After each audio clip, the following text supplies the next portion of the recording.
So today we're going to be talking about, let's talk about what we're going to do. Kicker light, how to make eyes much more attention grabbing, right? Usually when we take a picture, eyes are a little boring and they don't really capture the real essence of eye. Eyes are really windows to human emotions. So eyes need to be represented right. So we're going to be talking about eyes. We're going to be having a couple of 1 or 2 or even 3 examples to cover eyes. Then we're going to be talking about how to add dimension to a portrait. I'm not talking about dodging and burning. We'll be talking about dodging and burning, but in a different way today. Different technique of dodging and burning. And also I'm going to be talking about how to add dimension really quickly to your portraits.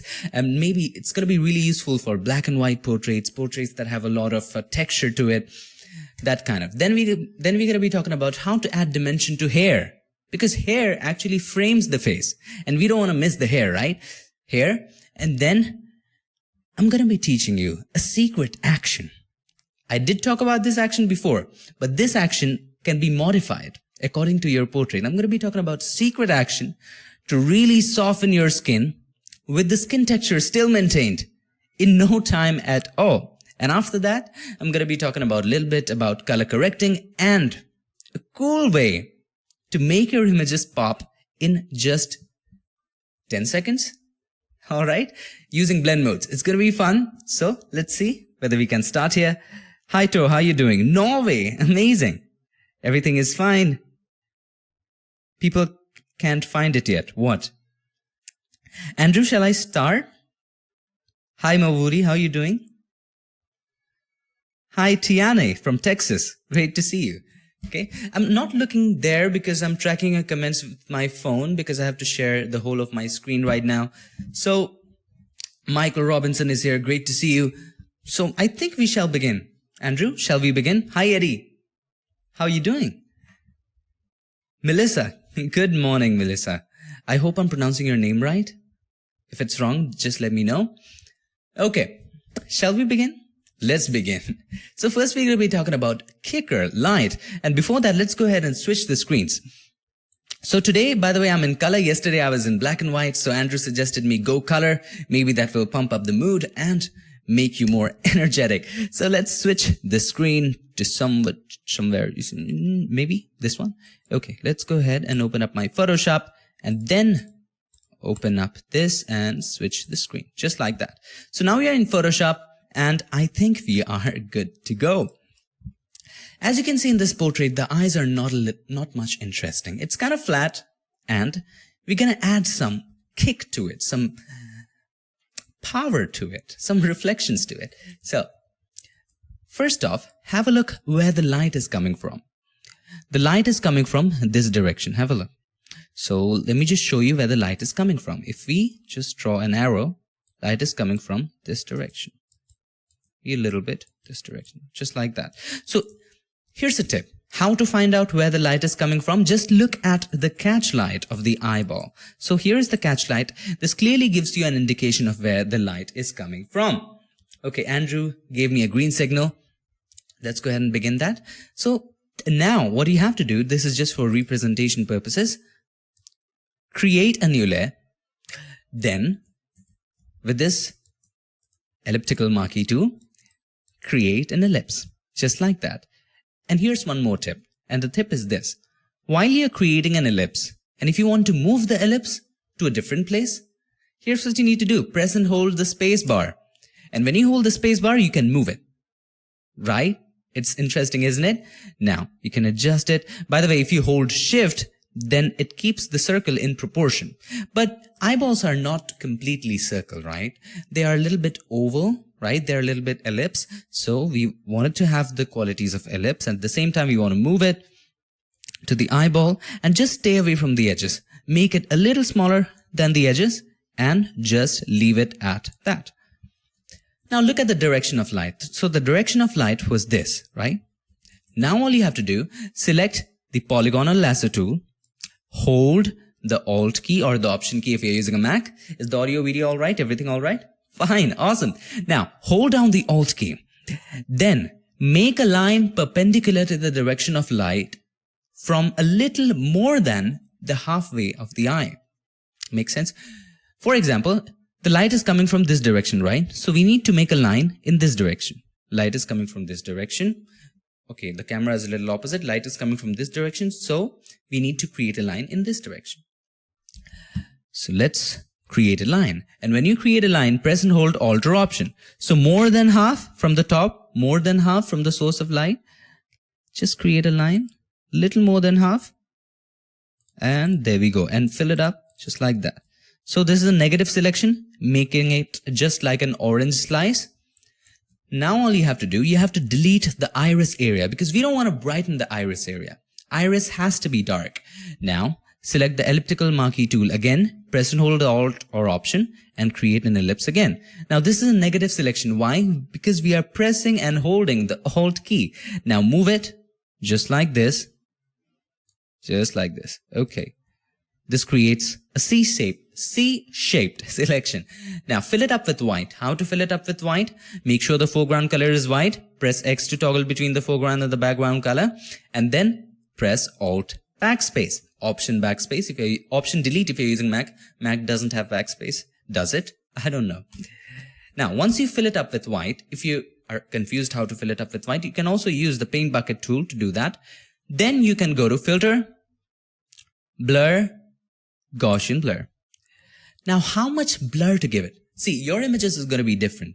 You might have a 24 megapixel image. Some of you might have a 10 megapixel image.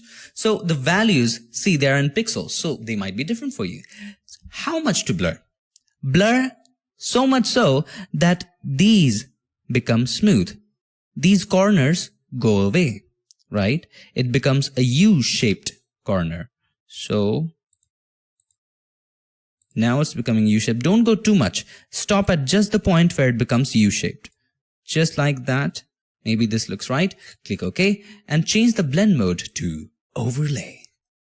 Isn't this interesting? Now take a brush, make sure foreground color is black, create a mask and then delete the areas around the iris, the extra areas. Is everything fine? Tiffany is watching. Hi Tiffany, how are you doing? Andrew is watching. Jeroen Wieldeman. I hope I'm pronouncing your name right. I'm so sorry if it's wrong. So let's go ahead and paint it like that. Areas, and now have a look. Have a look at the before and after. So this is the before, this is the after. Now how to make it even more dramatic? Here's how. Open up the layer size dialog box. How to do that? Double click on the right hand side of the layer or right click on it and go to blending options. So we'll double click on the right hand side of the layer. It always works. Take the slider of the underlying layer from left to right. What are we doing?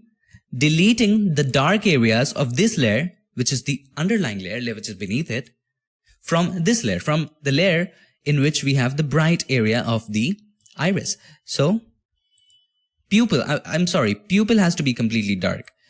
I was really bad at science. So all you have to do, take the slider to the left, just like that, and make it a little smooth. How to make it smooth? Press and hold Alt or Option, click on this, and just make it smooth. Just like that. It's interesting now. Click OK if you're satisfied. Now, copy the same to the left eye. Here's how to do it. Press and hold Alt or Option. Click and drag it to that eye. Since that eye is a little smaller, why is it smaller? Because it's away from the camera.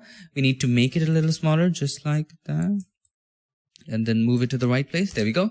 And have a look at the before and after. So if we make a group of both of these, how to make a group? Press and hold Controller Command. Click on the other layer. Controller Command G. This makes a group.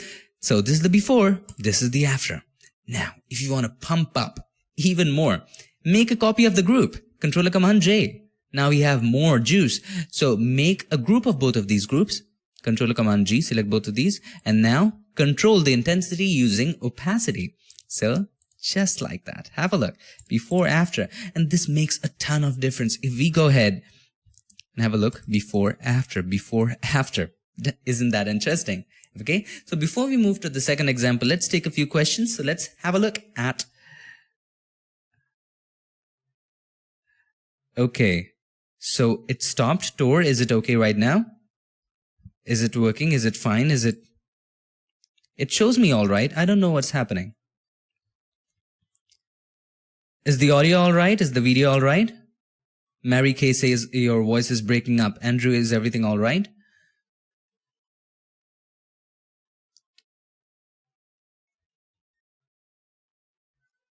Guys, let me know, is everything all right? If it's not all right, I'll again restart my live so that it becomes all right.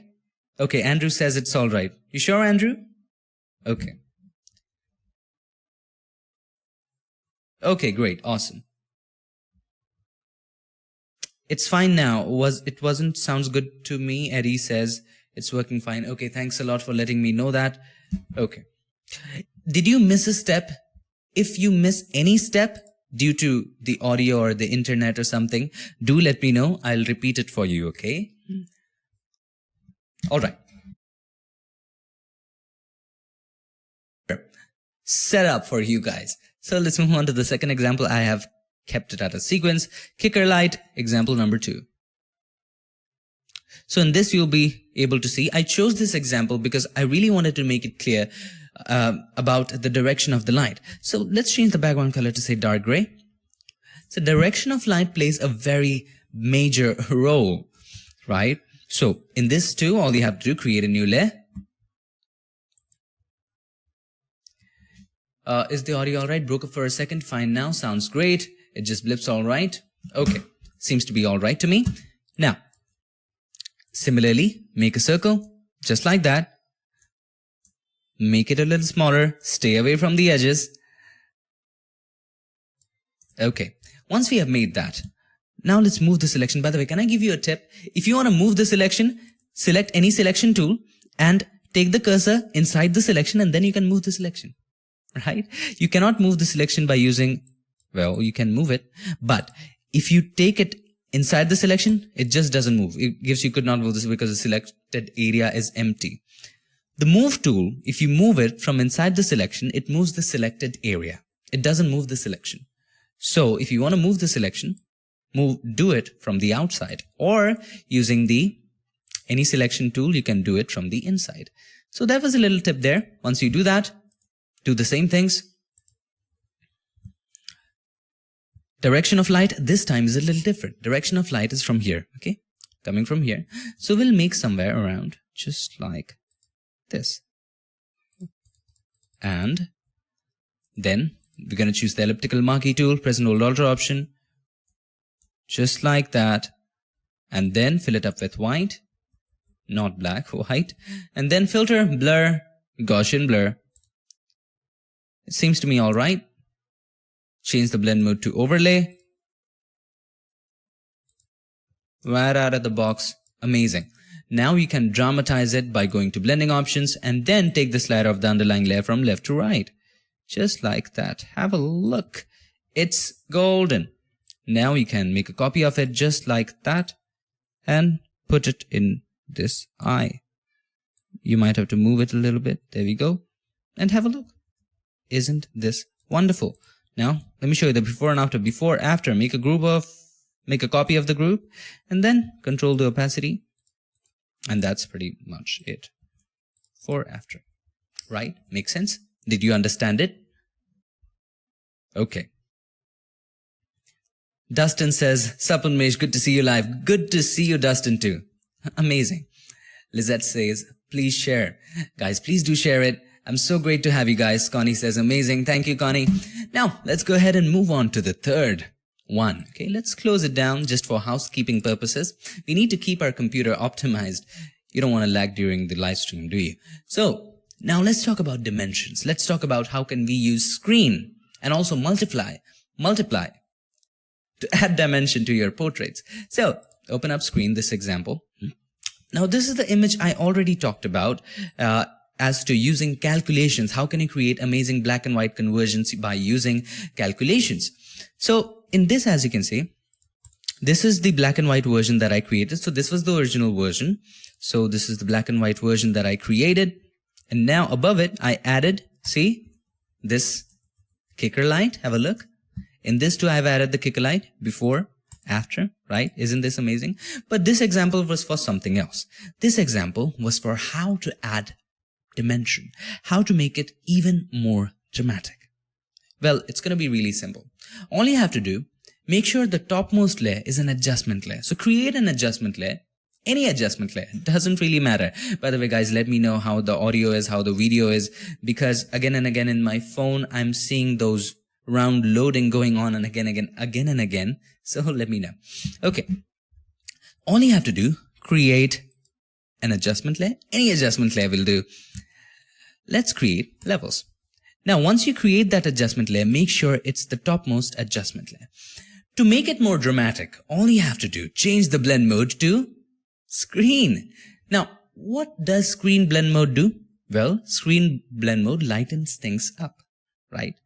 Now, why did we add an adjustment layer? It acts as a virtual copy of anything that's beneath it. We don't have to create a merged copy. If we create a merged copy, any changes we make in that merged copy, we'll have to make all those changes in these. So it's better to create an adjustment layer. It acts as a virtual copy of anything that's beneath it. Now change the blend mode of this one to screen. This brightens pretty much everything. So press Ctrl Command I. Now brighten up the areas that you want to bring forward towards the camera. So to add more dimension, to add more highlights and stuff. So take the brush, make sure the flow is around 20-ish. That's kind of a sweet spot. I always work on 20, maybe 10 sometimes, maybe even 1 sometimes, depending upon the time you have and the kind of, and paint it with white. So make sure the foreground color is white and start painting up these areas with white. The areas that are already bright, you paint it up with white. And this will come with experience, right? Which areas to paint, which areas to not paint. The areas that you want to have light, those areas you gotta paint. For example, in this, we don't want to paint this area. If we paint this area, this will make this whole crease flat. We want to make it look bumpy. So we want to paint it here, paint a little bit here, maybe a little in the nose, maybe giving the nose a little dimension just like that. Okay. Now, we just painted the forehead. Have a look at the before and after. So this is the before, this is the after. Adds so much more dimension. Now you can go ahead and do bunch of other stuff just like that. Maybe add a little there. And the party is not over yet. You can do so much more. Just wait. Just wait. There's one more step after this. Okay. Now, you can take as much time as you want in this. I'm just quickly doing it for demonstration purposes. Now, interestingly, if you break down the word demonstration, it becomes demonstration. Strange, isn't it? Totally opposite of what we intend to use it for. Anyway, that's out of the scope of this tutorial. Anyway, we are over with that and you don't have to listen to my boring talks anymore. Now, before, after, tons of dimension. Now, how to make it even more dramatic? You guessed it right. Open up the Layer Styles dialog box. Right click on the layer and then go to blending options, and then the Layer Style dialog box will appear. Take the slider of the underlying layer from left to right. Break it down, make it even more dramatic. Now, what that does, I know, you know, we painted on areas that are already bright, but sometimes we kind of spill it over a little bit. So we want to delete, we want to totally be sure that we painted on the already bright areas. So how can we make it sure? We can make it sure by deleting the areas that are dark. So there's a mosquito on my laptop, just flying it away. Take the slider of the underlying layer from left to right, and that deletes the dark areas, making it even more dramatic. Okay, have a look. Isn't this interesting? Before, after, adds ton of dimension to it. Before, after. Okay, let's take a few questions before we move on to the next example. Andrew says, very cool. Thanks for teaching. Great to see you. 100 people online. Amazing to see you guys. It's reducing, but that's okay. My friends are online with me. I'm so very proud to have them.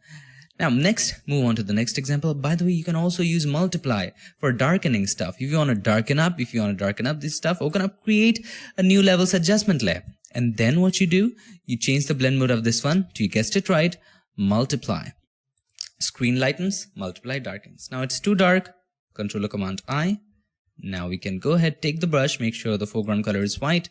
Flow this time, go 5. And just paint over the areas that you want to be dark. Just like that. Maybe this area just a little bit. This area, just like dodging and burning, but very quick way of doing that. So there we go. And that's pretty much it. So have a look. So what kind, make a group of it, before, after. That's fantastic. Have a look again. If you make it black, have a look. Before, after. Wasn't that interesting? Okay. Now let's go ahead. Connie says, we love you. Thank you so much, Connie. You're one of my greatest friends online. Andrew is one of my greatest friends. Katie says, how to create a creamy finish on a portrait. We're going to come to that.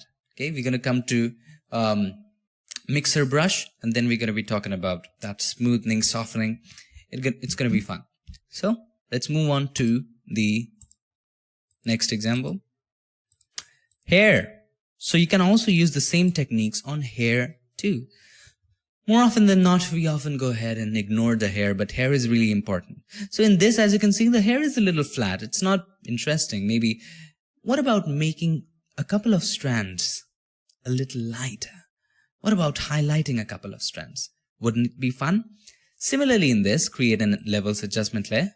Create a levels adjustment layer. I need to work on my articles, a and the. And then what do you need to do? Change the blend mode to screen. So change it to screen and then Controller Command I. Take the brush, make sure the foreground color is white and start painting with flow. Maybe this time increase it to 10. Start painting in those strands. And this time make sure you don't paint all over the highlight areas, just paint over the strands. So this area we want to highlight a little bit more, a little bit less.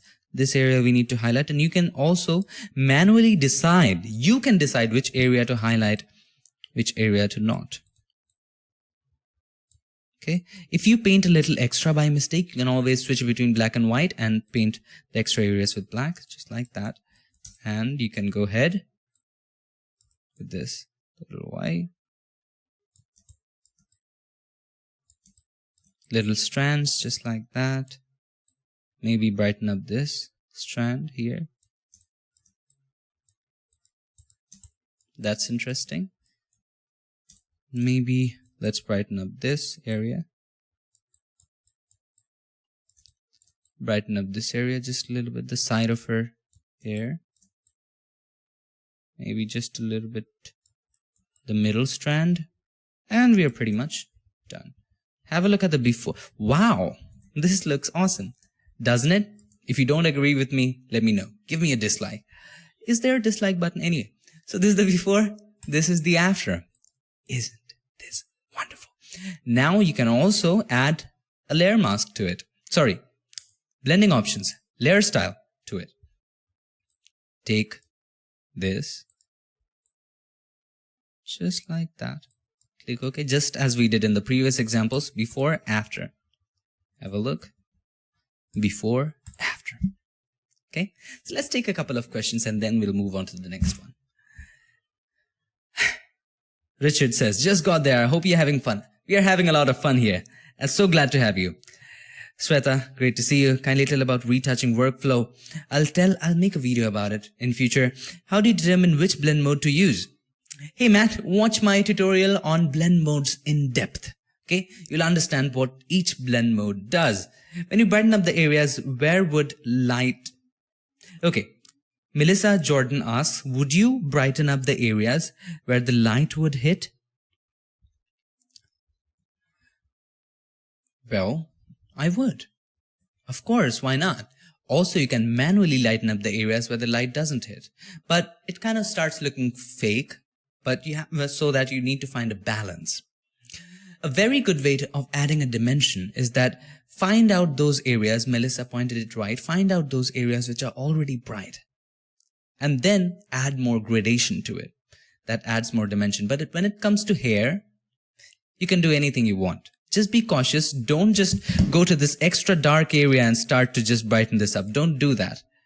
But you have more control when it comes to hair because you can choose single strands and highlight those strands as a hair colorist would do, so on and so forth. I hope that makes sense. Andrew asks, do you use frequency separation? I'm going to talk about that today, Andrew. Timothy says, excellent tutorials. Thank you for the time you take in showing us your tips. Thank you so much, Timothy. Now let's move on to the next one. Okay. I don't want to save it. Let's move on to the next one. Action. By the way, this photo was submitted by Jason Guy. He's an awesome photographer. He is so much more professional that, by the way, you can check out his work in this group itself, Photoshop and Lightroom. Just search Jason Guy here, his name. He's an awesome photographer. He was very kind enough to help me with this raw photo, and thanks to him. So, this is the moment you were waiting for. This is the most important thing. If you don't take away anything from this video, anything from this webinar today, take away this thing. This will save you time exponentially, right? I might stop playing tricks and just let's jump straight into it. But all I just want to say it, pay attention to this one. This is really important. Don't watch the rest of the webinar. Don't go back and watch what I said before, but watch this thing. This is important. I did talk about it in my tutorial, but not so much in depth, right? Okay. So I'm going to teach you how to create an action in which you can change the values and soften the skin really quickly. But you need to keep in mind that you remove the blemishes before softening the skin. Okay, so let's start creating the action. Go to Windows and then go to Action. Guys, this is really important. Do not miss it. Okay, so I already have that skin smooth action. Let me just do a demo of it, how it works. It's really amazing. If I go ahead, select this action, play this action, it will do everything automatically. Now, this value comes of high pass. It asks me, what high pass do you want? I'm going to choose a value where the skin tones are well blended in. Don't look at the texture, right? It's just like frequency separation, blurring in frequency separation, just like that. But it's a little different. Don't look at the texture. Just stop at a radius where the skin tones are matching up pretty nicely. So I guess for this one, 8.2 is nice. Maybe 9. I'll go for 9. 9 is nice. Every skin tone is matching really nicely. It's looking good. Click OK. Now again, it's going to ask me Gaussian blur value. Now in the Gaussian blur value, all you have to do, take the slider all the way to the left and then keep on increasing gradually.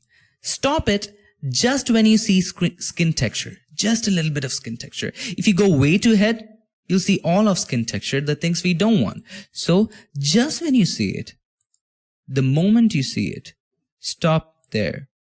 For this, I'm going to stop at maybe 2.7. Even 2.8 looks nice to me. Click OK. Now, it creates a mask for me, gives me a brush, gives me the white color. All you have to do, simply increase the flow if it's not increased and paint over those areas and make it really smooth. Make the skin smooth really easily.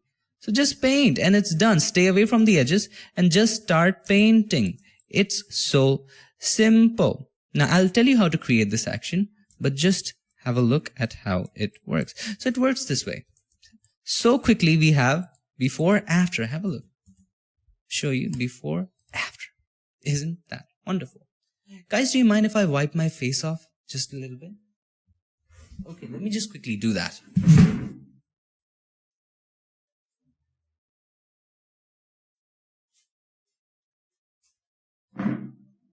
Okay, we are back in action. Now, let me teach you how to create that action. Let's go ahead and delete everything. Let's start right from scratch. To create an action, it's really simple. First, create a folder. I've already created a folder called Portrait Retouching. And then, once you create a folder, create a new action. And you want to put this in Set Portrait Retouching. Now, these are folder. In Actions panel, they are called sets. Now, why are there sets? Well, it's good for organizing purposes. For example, you want to have a different set for landscapes, different set for portraits, or even different sets for creative retouching. So on and so forth, you can have sets. I've created one for portrait retouching, and then you can name it Smooth Skin. Okay. You can even color code it. So let's color code it orange, anything you want, and then hit the record button. Now once you hit the record button, it starts recording. It just acts like a tape recorder, and the next time you play it, it just does it, whatever you did. Make a copy by pressing Ctrl or Command J. Made a copy. Now right click on this layer, the layer which you have created, and convert that into a smart object. I'll tell you why. Okay, click on Convert to Smart Object. Now invert it. How to invert it? Press Ctrl or Command I. Done. Change the blend mode from normal to vivid light. Done.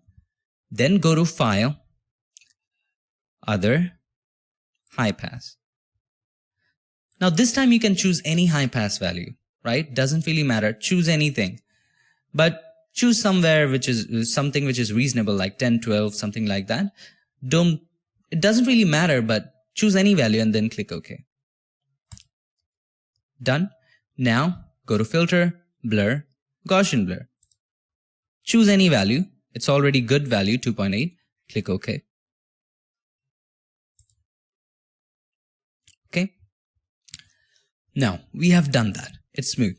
Create a negative mask. How to create a negative mask? Press an Alt option, click on this mask button. This creates a negative mask. Now select the brush tool. Right click here. It's already selected, but again select. Right click here. Choose the brush tool. It should show up here that you're selecting the brush tool, so that when you play the action, it automatically selects the brush tool for you. It doesn't show up, right? It just doesn't show up. So select this tool and then select the brush tool again. Does it show up? Yes, it does. It shows up Select Brush. Now press D to reset the swatches. But it didn't do anything, right? Why? Because it's already white and black. If it was in some other color, it would make it white and black. So it's necessary to have reset swatches here. If it's not there, and if you are in, say, yellow and green, it will create a trouble for you. Why?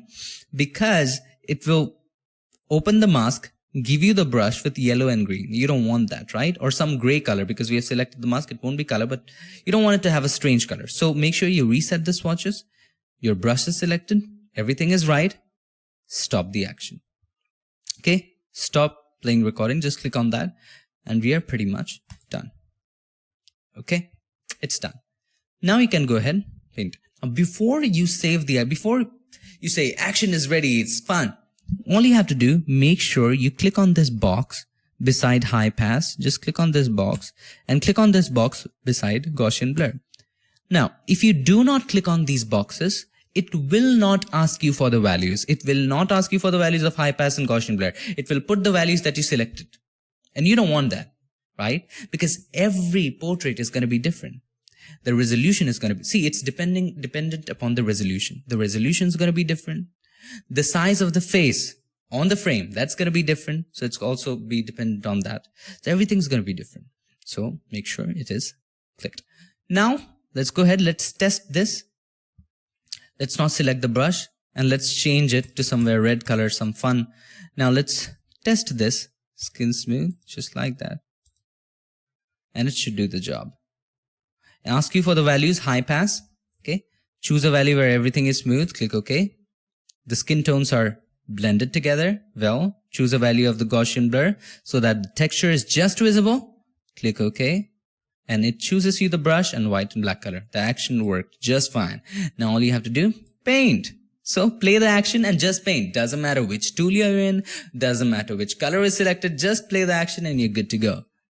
Right? And paint. By the way, the more the resolution, the higher the value of high pass, the higher the value of Gaussian blur. Right? Makes sense? Okay. Now, before we move on to the next, let's do a little bit of softening here. And while we are doing this, let me give you a couple of tips. This method does have a couple of demerits. And one of the demerits is, it's pretty much not a demerit if you are careful with this, but the demerit is this. It just doesn't work around the edges. So don't go near the edges. If you go near the edges, the hair just comes here. Why? Because it was blurred globally, right? Don't go near the edges. Okay, let's go ahead and see whether it's all right. Okay, the stream is fine. Don't go near the edges. Just paint. And the second demerit is that, well, there happens to be no second demerit. Yeah.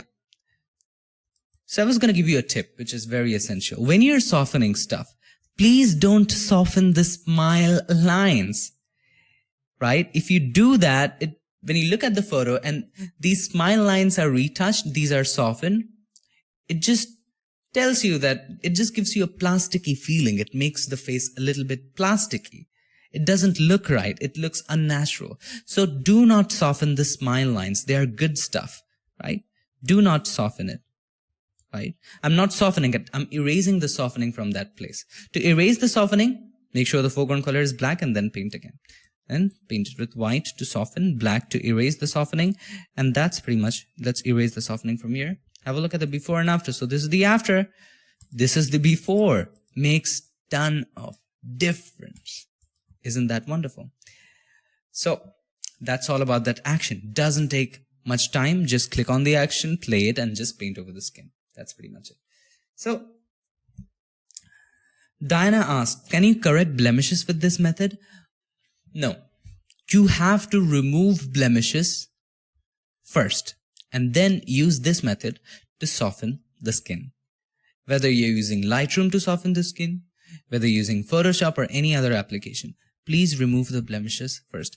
But small blemishes, small little bit skin discoloration, it just takes care of that. But it's very similar to frequency separation. It's just frequency separation, but in some other way. So in this method, similar to frequency separation, you first have to remove the blemishes. Okay. Would you use that instead of frequency separation? Timothy sounds ent out. What does that mean, Andrew? Anyway, Timothy asked, would you use that instead of frequency separation? Well, I would. Depends if I have a ton of time. If my client has paid me a lot of money, I'll use this. Very less money, I'll use this method. Frequency separation is gives you much more control over the softening. What if you want to soften around the edges? You seldom want it, but if you want to spend a bunch of time, extra time, use frequency separation, or this method will be amazing most of the time, right? It's worth a try. All you have to do, just give it a try. Just play the action and just paint over the skin. It's very quick. It gives you much faster result than frequency separation. And here's one great thing about this method. And the great thing is this. In frequency separation, you just soften certain areas, and if you soften extra, there is no mask thing. You can add a mask, but there is no mask thing. In this, you can paint, right? In frequency separation, you have to select separate areas and then blur it. Also, frequency separation requires a lot of practice. If you don't have proficiency in it, if you don't just blur the right areas, it will look fake. It won't look right. So both has its own pros and cons. Less time this one, more time frequency separation. If you want to do more intricate stuff, frequency separation. If you just quickly want to soften the skin with the skin texture still intact and amazing results, this method.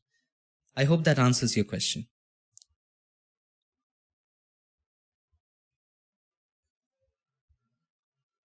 Is the sound all right? Is the sound all right? Connie says the sound is all right. Lizette says the sound is all right. Let's look at a couple of messages. Sound is good. Guys, quickly let me know whether the sound is all right or not.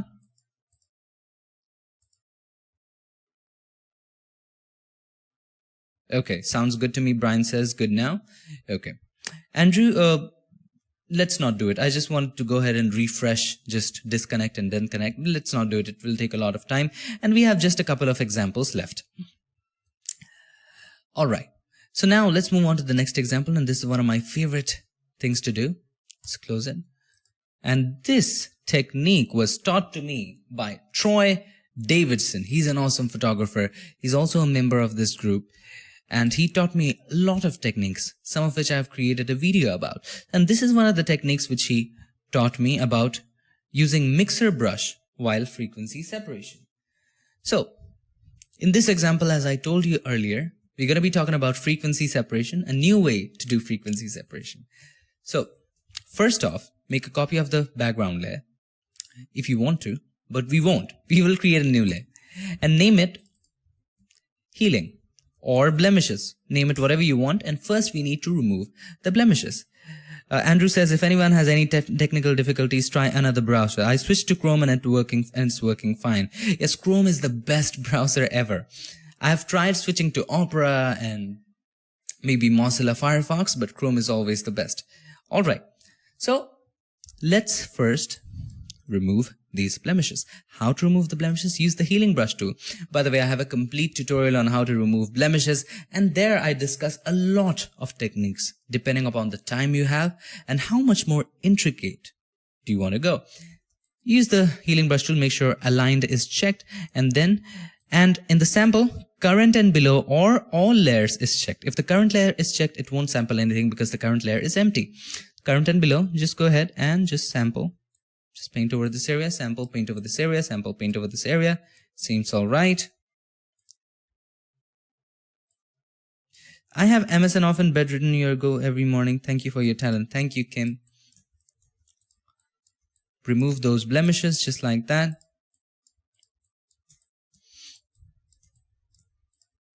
I'm doing it really quickly.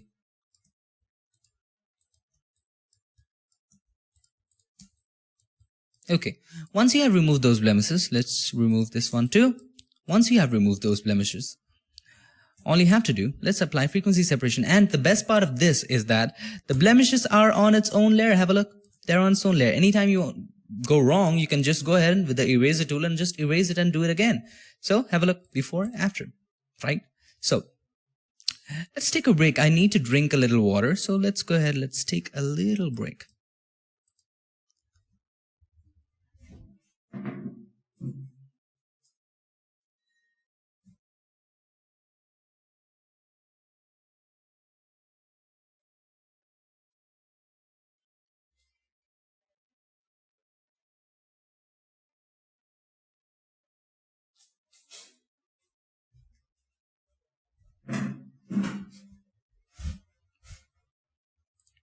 Okay, so we are back. I'm sorry about that. I just go ahead, wiped off, had some water, and now we are ready to go. Now, create a merged copy. How to create a merged copy? Control, Alt, Shift, E. Right? This creates a merged copy of anything that you currently are watching in the canvas. Create a copy of that merged copy, Control Command J. Now, as in frequency separation, name one color and name the other details. Turn off the details, come to the colors, and it's pretty much the same as frequency separation as we used to do before, but watch for a difference. Filter, blur, Gaussian blur. Let's add some blur and stop just at the point where all the skin texture just goes away, right?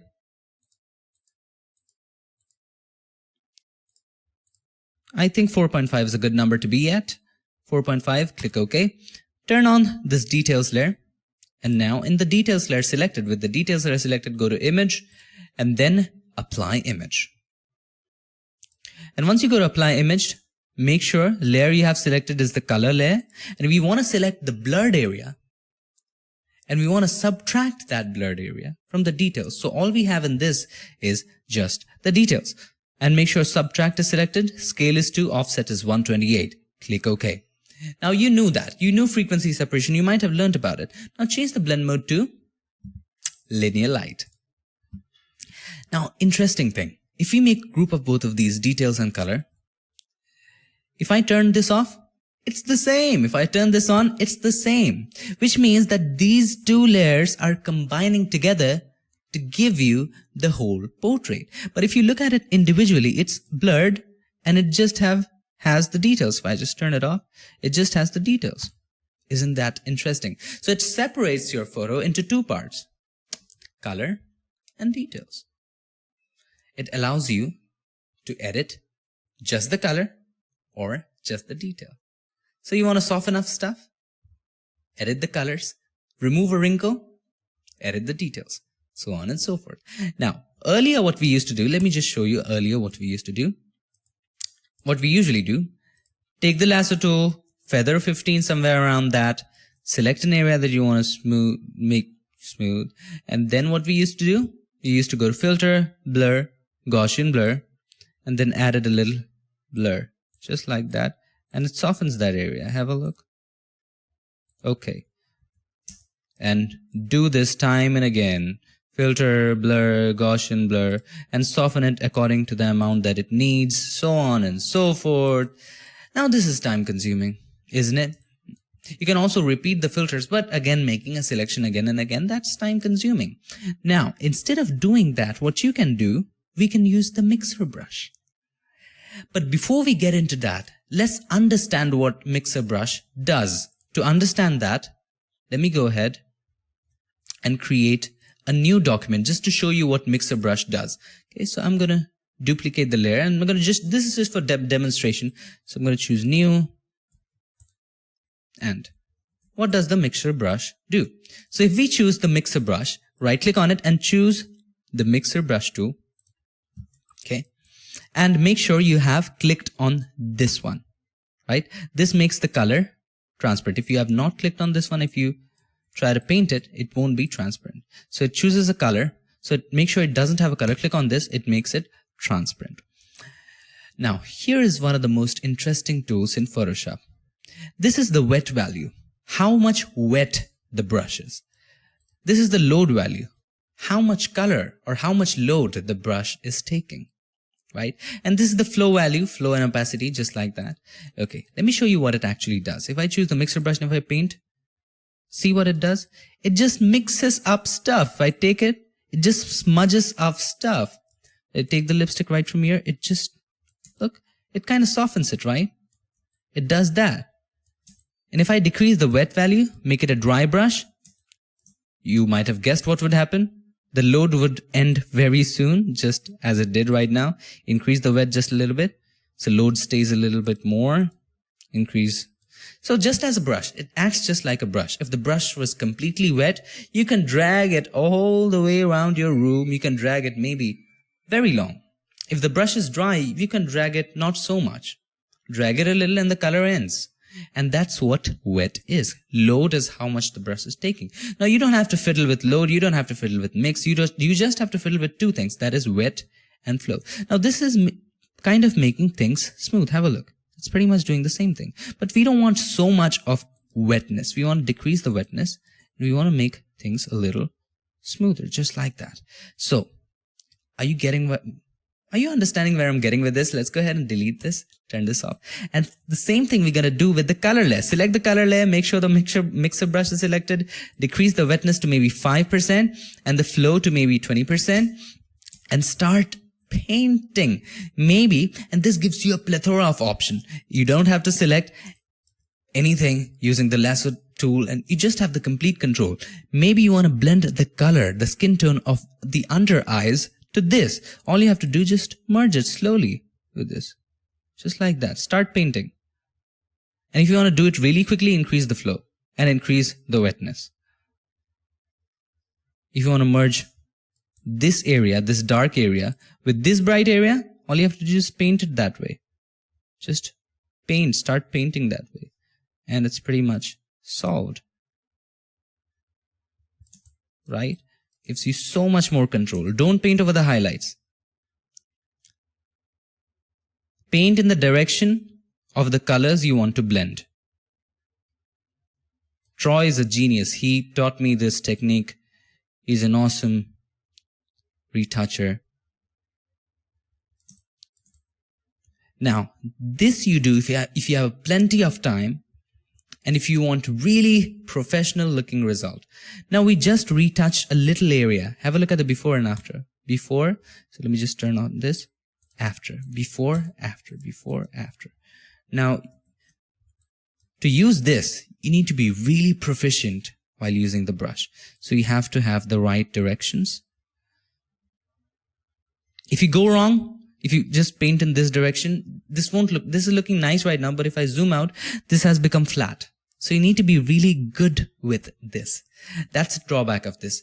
You have to have really good skill set to use it. Now you can use it with the, don't paint over the highlights. It will just flatten that up. You don't want to do that. So on and so forth. This is time consuming, but this is one of the secret techniques to edit really good beauty portraits.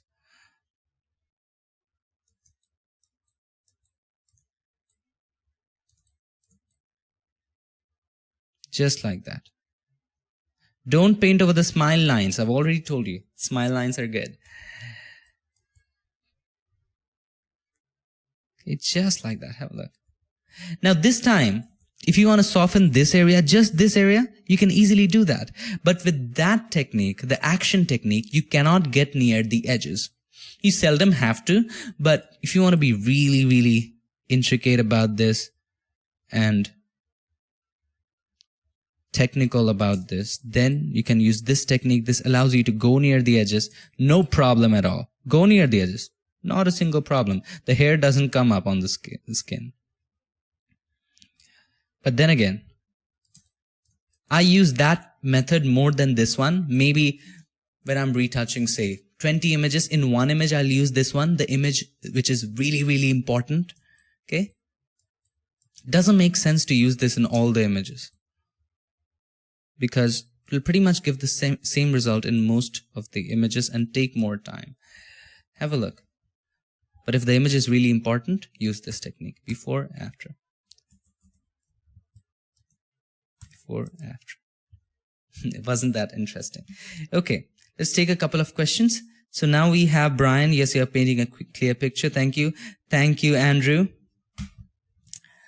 for the shout out there.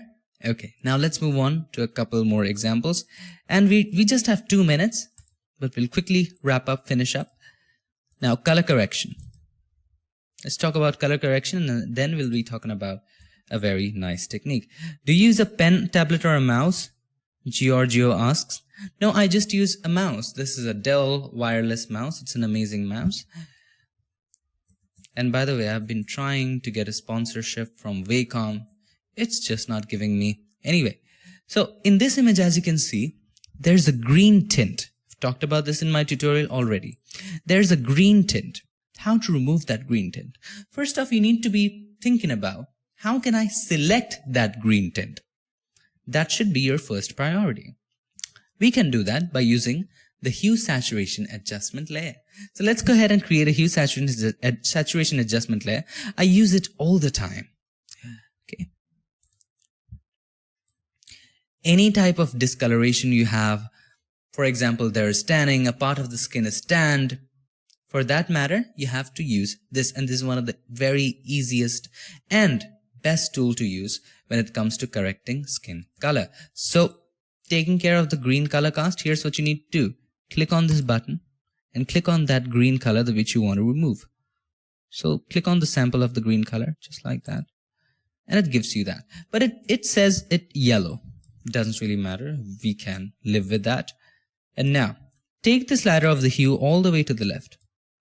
Okay, just to see which areas is it affecting. Now we want to narrow down the selection. This is the selection. Now look at those 2 bars. Now what are these 2 bars? This is the target bar, the bar which is above, and the bar which is below is the result bar. So we are selecting this area of the target bar. We are targeting this yellow area, and we are changing it to what? Blue, because we changed the hue. As I change the hue, look at this area. It changes, right? It changes. I change the lightness. Look at this area. It becomes white, then it becomes black. Just look at this area. Just focus on this area. That's what it does. So this is the target. This is what it makes of the target bar. This is the result, sorry. This is what it makes of the target bar. The result bar, the target bar. Just remember, the target bar, the result bar. Now, the selection, we need to make the selection more finer. So let's go ahead and make it a little thinner so I can see. It's like that. Selection is very broad. Make it as small as you want. Just make it small. Take the outermost sliders, take it in, and make it really small. And move it. it isn't making any difference. Move it to the left. Wow. Now this has a perfect selection. As you can see, as soon as it makes a perfect selection, just stop. If you move way to the left, the selection just goes away. Just stop at the point where it makes a perfect selection. It's just at the midpoint of the core of discoloration. Just stop at that point. For me, it's this. Now, take the slider slowly to the right and stop when it covers the whole of that area of discoloration. Now this is fine. Take this all the way to the left. And this is fine. Now, increase this just a little bit. Now think of this as a fuzziness slider. When we go to select color range, we have a fuzziness slider. What it does, it makes the transition between the area that you have selected and the area that you have not selected smooth. And this is what it does. Okay. Just make it a little smoother, just like that. A little smoother from the right too, just a little bit. Now, it's pretty much done. Now you don't have to do so much. Let's bring back the hue to 0 and move it to the right or left. Let's see which one looks good. It makes it more green. We don't want that. Let's move it to the left and it fixes that. Have a look. It just fixed it. Fixed. Have a look. Before, after, it's gone. In a similar way, you can fix tanning. You can fix irregular skin tone or problems like that. Hope this helped you. If you have any questions, ask it right now before I move on to my, I think, last example. And the last example is really fun. The last tip is amazing. It will just make your images awesome in no time. Tao says, I will follow your YouTube channel. Thank you so much, Tao.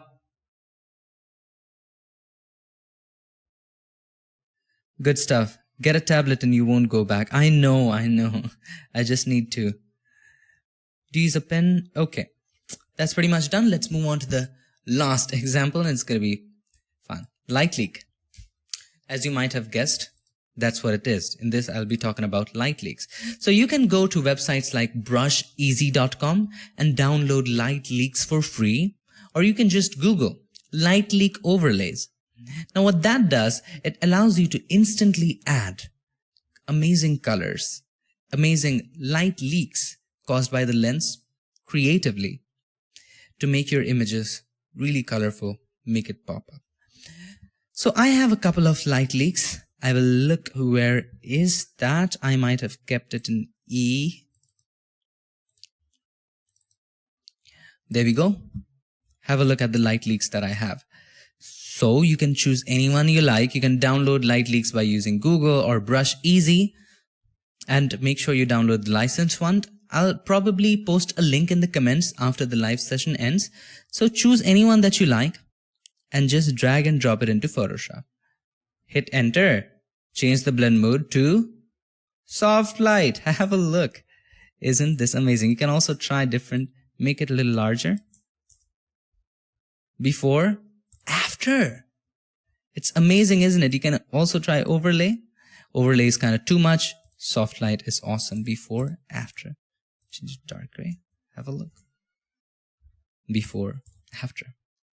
Wasn't that interesting? Thanks a lot, guys. I had a great time here. I'll see you next time. Bye. Take care. Don't hurt each other.